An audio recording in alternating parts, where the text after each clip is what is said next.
Thank you for tuning in to the Regulatory and Guidance Update video series. My name is Sarah Staudt, and I'm the Program Development Manager here at NAFI. This month we'll be covering MOSAIC in 3 different videos. In this first video, I'm joined by Samantha Bowyer for an overview of the new rules and a deep dive onto the changes for sport pilots. Samantha is an Associate Professor of Aeronautical Science at Embry-Riddle Aeronautical University. She's also a NAFI volunteer and represented NAFI during the MOSAIC rulemaking process. Video 2 in this series covers the changes MOSAIC brings to flight instructors, and Video 3 covers the new aircraft certification rules. You'll find links to both in the video description. NAFI memberships are what make this content possible. If you aren't already a NAFI member, be sure to join us today at nafimentor.org. You can use the promo code REGSAVE5, R-E-G, SAVE5, to save $5 on your new NAFI membership. Thanks for being here today, Sam. We're going to start our MOSAIC coverage with some general information about the rule. Awesome. I'm glad to be here. Yeah, I appreciate you taking the time to come on, and let's talk about it. So this has been a big rule. We've been waiting for this. You helped represent NAFI throughout this rulemaking process. Could you tell us a little bit about that? Absolutely. So I was asked to represent NAFI. They needed some support with the means of compliance team that was working on the IFR equipment for aircraft, for getting light sport aircraft eventually allowed to fly in the clouds. Currently, light sport aircraft aren't actually supposed to go into IMC, so we were looking at what types of equipment and what changes we would need to make to the means of compliance in order to change that down the road. Okay, cool. It is a very forward-thinking rule. And we're still working on it. We have what's called a final rule, but that's, there can be more final rules that change it. So let's talk about at least what we have for a final rule now. MOSAIC is our acronym for the Modernization of Special Airworthiness Certification. At its heart, this is an aircraft certification rule. It is. It has a lot of impacts to pilot training and privileges and stuff as well. Right. This rule, or at least the PDF version I was reading of it, is 660 pages. Oh, I think I have a longer one. I'm pretty sure. Let me pull up the one that I was looking at. Yeah, it depends on how you download it from the register. There's different ways. I was going to say, because I was talking to somebody else the other day, and I was like, it's a mere 700 and some odd pages. I've heard that one, too. 717 is what I'm looking at. Yeah. Either way, it's a monster. Our goal here is we're going to start off just with some real high-level general information on why this rule is coming out now, what the FAA's goals were with this rule, and then we'll jump into our other segments. Sounds great. Essentially, the FAA was looking to enhance the aircraft that are available for flight training, aerial work, and personal travel. Under the current rules, light sport aircraft are pretty limited. Yeah, and I think, right, when light sport came out originally, nearly 20 years ago now? Over 20 years ago. They were really looking at a way to open the doors for flying, right? That's always been a big thing. Part of the FAA's mission, I can't speak on behalf of the FAA, I don't work for them, but their mission really is to promote the aviation industry, to grow and to enhance safety. And so safety being at the forefront, how do we do that while also promoting aviation and allowing more doors to be open for a wider variety of pilots? And in this side of things, it was really for those pilots that didn't want to make a career out of it, but they really just wanted to enjoy more, and I'm going to use this term kind of loosely, that grassroots type of flying. They might want to act in a very professional manner, but they want to enjoy really what the beauty of general aviation has to offer in a reasonable and still maintaining the highest level of safety possible.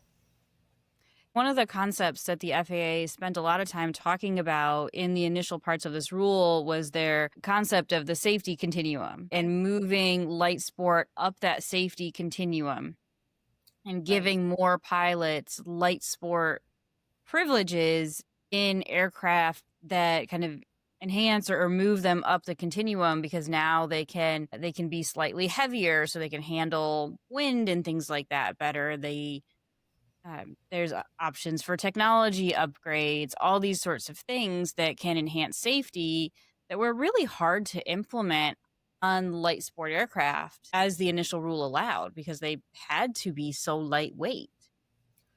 Right. Well, and it was interesting because one of the things that we talked about, especially in the committee I was in, which is a little bit different, but it relates, was making sure that the aircraft that we're looking at and making sure that the equipment that we're asking pilots to operate within are safe and stable. That was one of the big topics that kept coming up, was making sure that, one, it's not more aircraft than the pilot can handle, but two, is it an aircraft that's actually going to be, sometimes a slightly heavier aircraft is going to be a little easier for the pilot to handle when the weather isn't clear blue in a million, right? When we don't have that severe clear type of weather, that can be a benefit. And then we also have 20 years of data and safety statistics to be able to prove that, something that we were trying out to see how that was going to work out is actually something of significant value to our general aviation community. And it's also a way to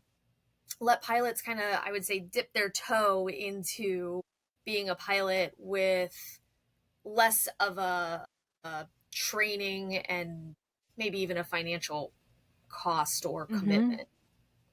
Yeah, for sure. Because at least on the airplane side, and we'll get into that, the requirements to become a sport pilot don't change as far as how many hours you need to get, what type of experience you need.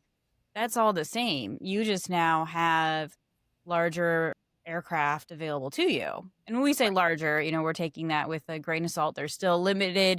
And we'll get into those limitations, but it does bring things like your common four-place trainers, your 172s, Pipers, I believe some Diamonds fit in there. The commonplace ones that a lot of flight instructors are very familiar with and also have great safety records of themselves are now available.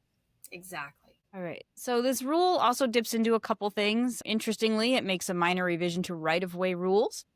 Right. I like this discussion because light sport, as we'll get into, it gets rid of the power plant limitation. And so they had to change that from engine driven to powered aircraft. Yeah. Because now you could have electric motors. You could have, some future technology. Who knows? Well, and you said that the committee was a pretty forward-thinking committee. This is one thing that I actually got a lot of value out of working with these teams, was the amount of work that went into trying to future-proof the regulation. How can we use specific, concise language to make sure that there aren't loopholes, but also broad enough language to encourage and enhance development of technology, right? So we were looking at, and ours specifically had to deal with instrumentation for instrument flight. And so we were thinking about all the variety of different types of instruments that we have to represent certain pieces of information, and looking at where that can potentially go in the next even just 5 to 10 years. How do we prevent having to rewrite these regulations so often and make it broad enough that it's useful, just like this, the powered aircraft, because we know that our technology of how our power is going to be produced is going to change and is changing right now. Yeah, and that is good to have it flexible for the future because rulemaking takes a really long time. I mean, how many times did we hear that, MOSAIC's coming this year, MOSAIC's coming this year? I mean, thankfully, we're finally here. But rulemaking, by design, and it's a good thing in general that it is a slow process because it has to consider, just the sheer volume of information and details and perspectives that it has to consider. It's naturally going to be a slow process. But as we, as the aviation community and training and manufacture and development as a whole, are kind of button up against these technology limitations, because technology is just going to continue to develop at a faster and faster rate all the time. So something like powered aircraft is a great kind of compromise there. It's okay. You've got electric motors, you're powered. You're hydrogen powered, really thinking Jetsons type stuff, you're powered. So you've captured it.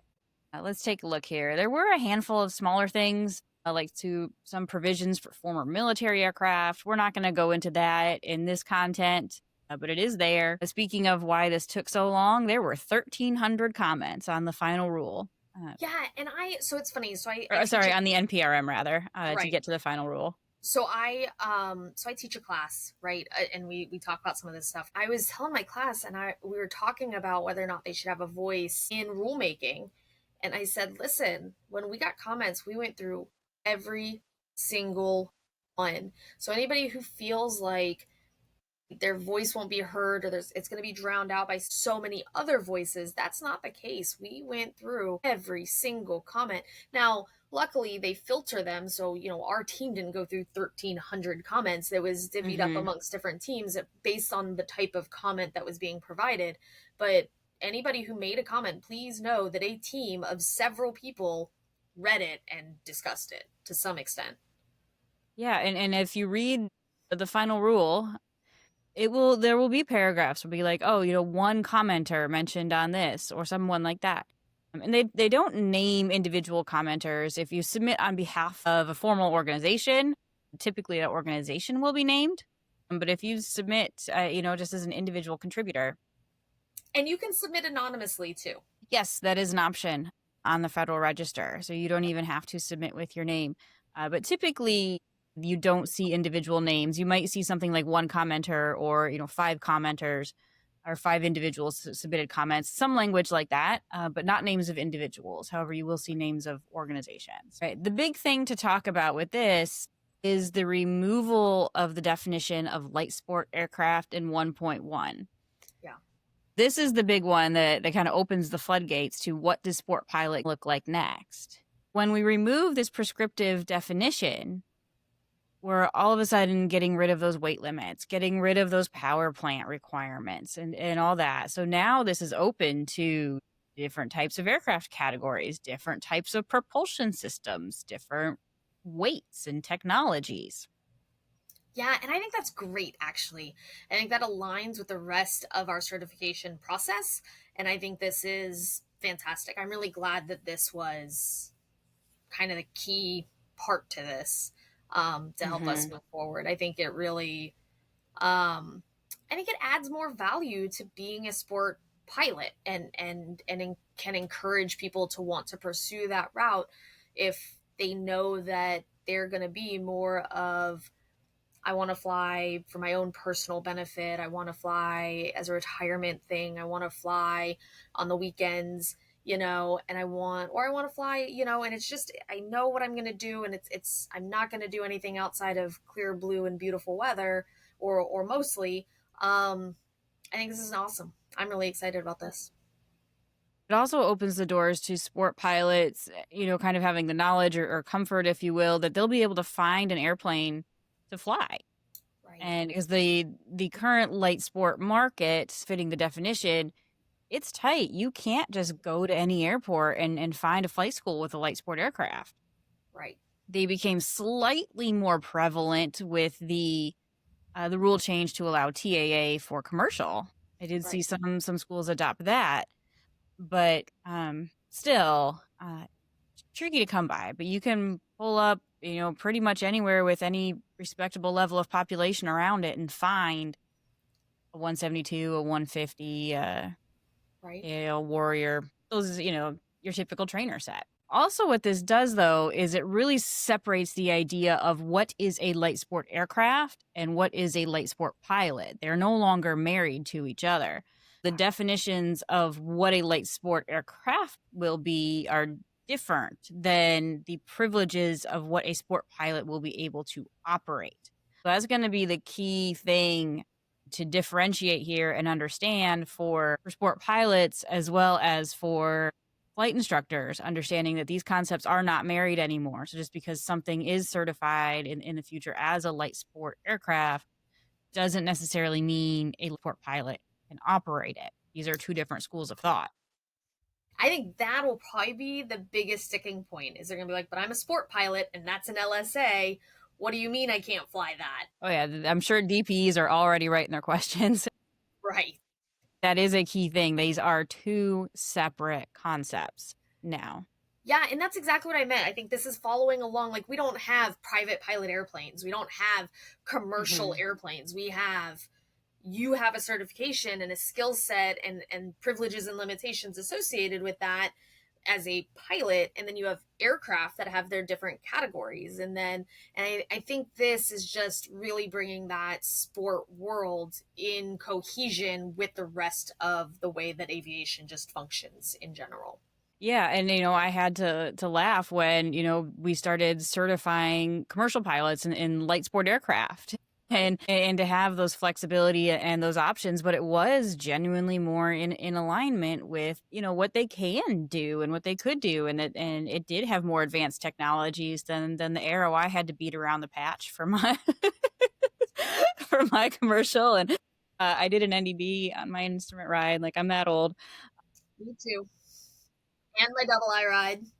No, I was exempt from my double I. It wasn't installed on the aircraft. But that was my first foray into glass, was my double I. It's giving pilots that option and that flexibility. And yeah, recognizing that certain certificate level shouldn't be tied to a particular aircraft certification or type. All right, let's move into MOSAIC for sport pilots, because this is going to lay the groundwork for MOSAIC for flight instructors. And so that'll be our next segment, but we've got to understand what these pilots can and cannot do, their privileges, limitations, what they're going to need before we can get into how flight instructors are going to do that. So taking a look here, MOSAIC for sport pilots, this opens up a lot. So like we said, with eliminating the definition in 1.1, now we have a broader array of aircraft and privileges that are available via training and endorsements. And how this is handled in this rule is really pretty interesting.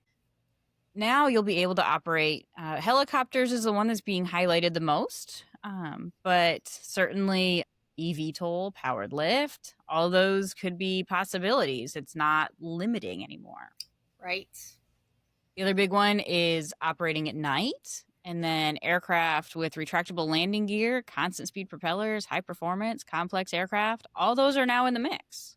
I don't have a full grasp on the simplified flight controls with helicopters, and that's a big topic. And then I actually just got into a conversation with some other NAFI members and I who are working on some materials, but talking about the constant speed propeller versus a adjustable speed propeller, and so, like, I think it was called a manually adjustable propeller. Our team that we're kind of like a little subcommittee for NAFI, we're going to go do some more homework to make sure that we understand that, because I don't know if that's an inconsistency in language or if we gotta go do some homework to figure some of that stuff out, because and I know there's going to be people that are going to have questions about manually adjusted speed propellers. I understood, like, manual controls are like you got the blue knob in the cockpit. Right, but constant speed propellers have always been considered an aircraft that has the blue knob, right? You can. Well, but now there's automated ones. It did have a definition about automated, and so that's like they created that differentiation of manually controlled. So you got the blue knob versus automatic controlled. You've got the power lever, essentially, and you're setting a percent power. That is exactly what our thought process was. All of our best guess as well, but none of us were confident. So we're going to dig into that a little. Let's move into some more of those kind of privileges and limitations type things. So those are the new aspects, like the night, the retractable, all that kind of stuff. Some of the rest of this stays the same for sport pilots, while some changes a bit. Sport pilots are still limited to only carrying 2 occupants, including the pilot. Right. But now they may operate up to 4-seat airplanes, even though they're still limited to only carrying that one additional occupant. Correct. And the FAA, remember, earlier this year made that change from passengers to persons. And so they're trying to be really specific with that too. Sport pilots are limited to 1 passenger, whereas the flight instructors are limited to 1 person. Correct, because the passenger definition didn't include someone receiving instruction, and they didn't want. Now, this is exclusive to flight instructors with a sport pilot rating. So, correct. Flight instructors certificated, we'll get into this in the flight instructor section. Flight instructors certificated under subpart H, so flight instructors without that sport pilot rating, you can still exercise your privileges. But yeah, so yeah, that's the kind of nitpicky thing. Pilots get 1 passenger. Flight instructors with a sport pilot rating get 1 person. Right, because students aren't considered passengers. Right. So, flight instructor candidates, your DP is getting that one teed Right. up too. Right. All Which right. So, the only bummer I have to that is that observational flights from a training standpoint is so valuable. yeah, But I and also understand that our sport instructors have a little bit less maybe training potentially. And so I can understand some reservations there. yeah, and I was almost surprised at how negatively almost the final rule discussed observing training and in that because I was required to do it in the university program I went through for at Yeah. least private and instrument. Like I had to have the flight instructor sign that I did it and everything. And Right. I've uh, never worked with, collaborated with, in any concept known a school, a flight instructor to find that observation flying was bad. not valuable. Yeah, so I was surprised at the tone that the rule took surrounding that. But I Maybe guess that'll be a they may future be down topic. that same road of thought you were that these sport instructors they do have less experience. They're not necessarily commercial pilots and Right. things like that. So that may have been their reservation along with that. So the next big thing is this is what's really going to be the limiting factor on aircraft now. It's not going to be the weight, it's going to be the stall speed. Right. So this is what you have to pay attention to. And there's going to be different ones now. So airplanes will Correct. have a limit of 59 knots calibrated airspeed VS1. Yes. That is the limit for what a sport pilot will be able to operate. Right. Because that number is different for aircraft certification as a light Correct. sport. So we'll get into that when we talk about aircraft specifically, but for pilots, that limitation is 59 knots calibrated airspeed VS1 for airplanes. For all other aircraft, it's 45 knots VS1 calibrated airspeed. And I'd like to point out that this is a benefit of making comments on NPRMs is that originally the NPRM actually had that set at 54 knots calibrated airspeed. And so because of the overwhelming amount of support for increasing it, and I believe a lot of people were actually pushing for 61, but there was a compromise at 59. So there was data that was supported, that was provided to the FAA, and the FAA heard that data and said, okay, that's fair. Yeah, that was a particularly interesting part of the final rule that's definitely worth the read. And yeah, that was commenter driven and data driven. They showed that aircraft up to having this, didn't have the safety record was at least equivalent or if not better. And so it was a data driven compromise. Agreed. All right, so those are the high level ideas. So we've touched on this, or at least hinted at it, that operating helicopters are now a choice, but those helicopters have to have what's called simplified flight controls, which is still one of those like, okie dokie, it's in the rule, but what is it? Right. And no one really knows at this point. Even the people that are more involved with it, like I talked to some of them and they're like, it's hard to explain. So I think that's going to be an interesting, we'll see how that gets executed. Right. Now, the one thing to keep in mind as we've been talking about this, we've seen a lot that say, hey, MOSAIC comes into effect October 22nd, 2025. It does for pilots and what sport pilots and flight instructors with a sport pilot rating can do. But the actual airworthiness components don't come into effect until late July next year. It's a year after the final rule date. So they're still developing these standards. That does not come into effect or be, you can't start certifying light sport aircraft on October 22nd. You've got to wait till July at least of next year. So yeah, we'll see. The final rule did also discuss that there are ACS documents for rotorcraft helicopter under development. And it does include some interesting insights. There's a table in the final rule that spells out what some of that is. And one thing to note here, one thing that is known about these simplified flight controls is whatever aircraft is manufactured with those carries that designation. And if the pilot gets training on that aircraft, it's a make model specific privilege. You can't become certified or, have a rating for helicopter simplified flight controls and then fly anything that happens with that. You're certified for that particular make model. That makes me think that the simplified flight controls are going to have parameters, and then the manufacturers are going to have to justify how that was complied with, which is what makes it make model specific. Complying to a standard versus complying to, you got to have ailerons and all that stuff.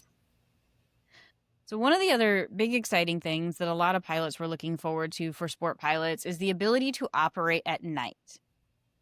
And this was also a really interesting discussion about the safety continuum in the final rule, because they talked about how flying at night is a riskier activity. And so for the FAA to justify giving that privilege to sport pilots, it requires training and endorsement and either a third-class medical or basic med. Yep. So that's a little bit of a diversion away from why a lot of people choose sport pilot. Now, you can still be a sport pilot without either one of those. You're just limited to daytime. Right. So that part is essentially the same. But if you want privileges for night, you are going to have to go that third-class medical route or basic med. Right.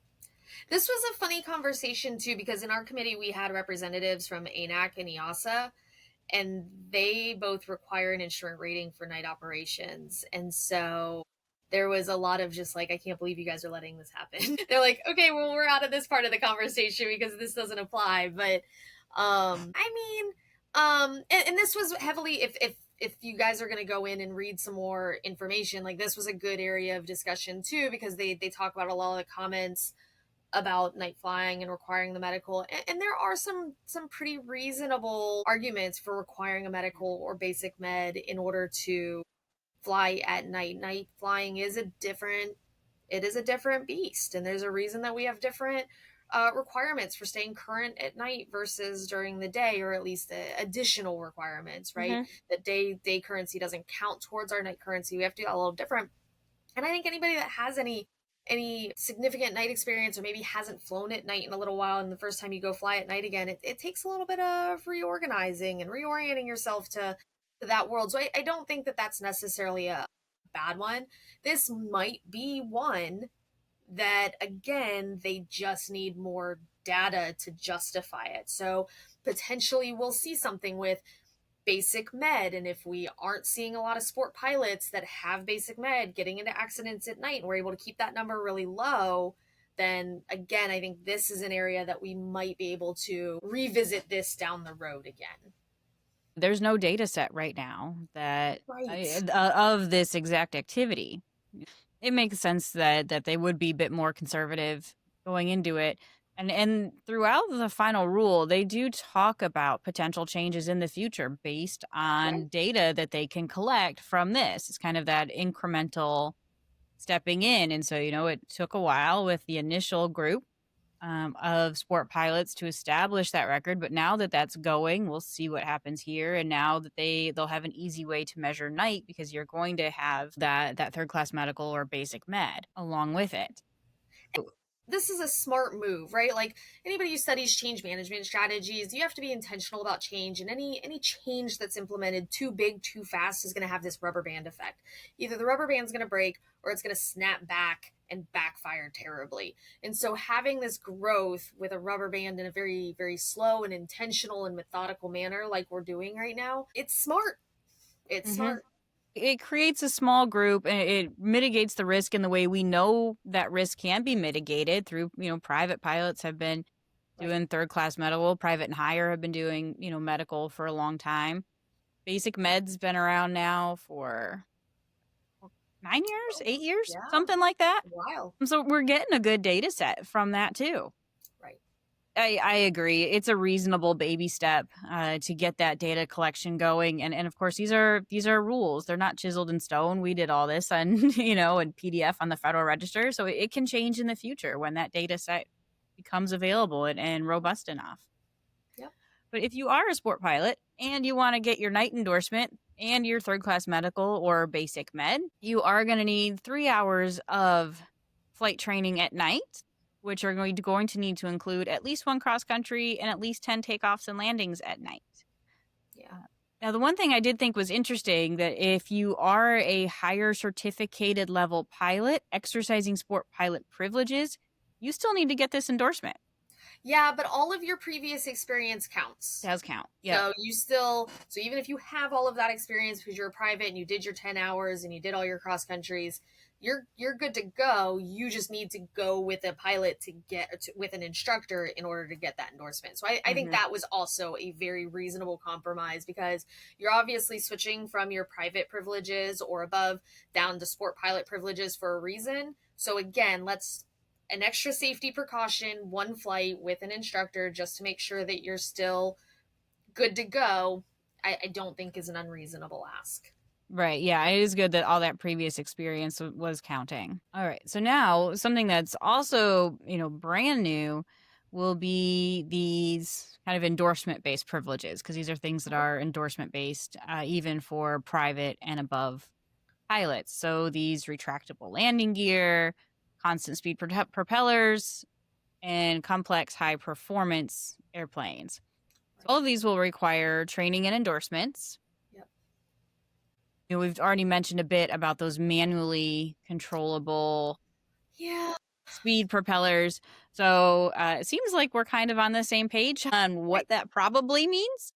Right. I'm sure we'll see some clarifications and things that come out as the rule goes into effect. We also haven't seen, like the new advisory circular for endorsements, or, if there's new advisory circulars on this training and development. We haven't seen any of that yet. So there may still be guidance coming. We'll find out if that means you've got a blue knob, or, whatever color the knob was, depending on the age of your aircraft. It could be different colors, but modern aircraft, a blue knob or not.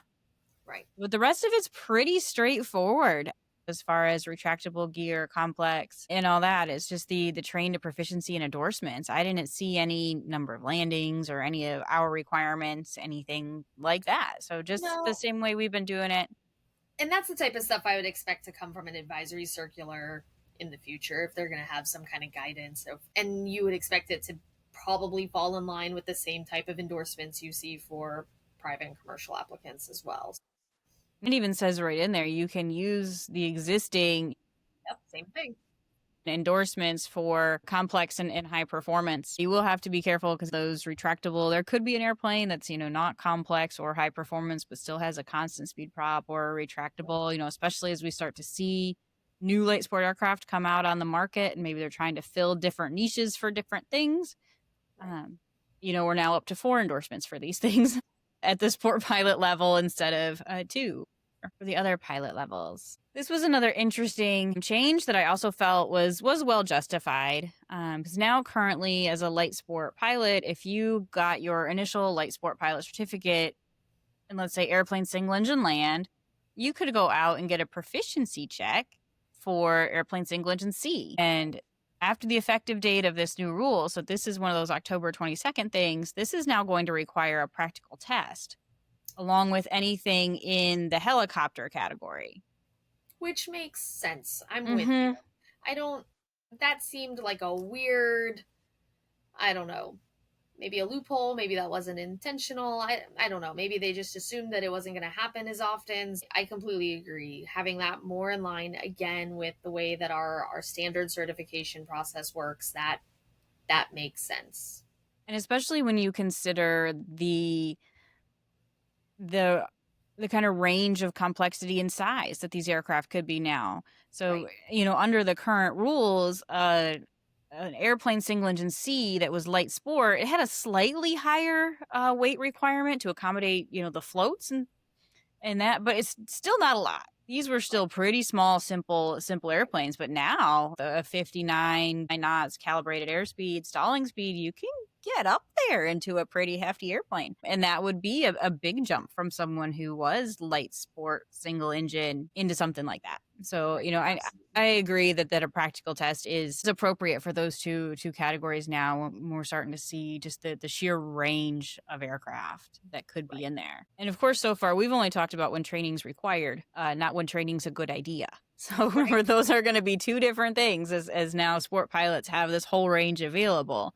So even though they're airplane single engine, doesn't mean you should just go hop into something because you don't need a practical test. So this is just rule required, not good idea required. Right. We've already talked about how aircraft with the simplified control, those endorsements will be make model specific, and you will be able to get an initial sport pilot certificate in an aircraft with simplified flight controls. However, your certificate itself will be limited to that make and model. So if that means if you then wanted to earn privileges in another aircraft, say within that category class, but does not have simplified flight controls, that's another practical test. Well, even if it does have simplified flight controls, if it's a different make and model, they still have to do another test. Correct? Yeah, so if you want to do another simplified flight control model, another practical test. If you want to do not simplified flight control, another practical test. That's all pretty reasonable stuff in my personal opinion, because you are with these simplified flight controls and they just don't know what it's going to be. There's even provisions in this final rule for if these simplified aircraft, can't meet ACS requirements or, do all the ACS maneuvers and things like that. So it makes sense if you're not demonstrating the full range of skills that you have some limitations. All right. That's a pretty good discussion on what the future of sport pilots going to look like. Any closing thoughts on that one, Sam?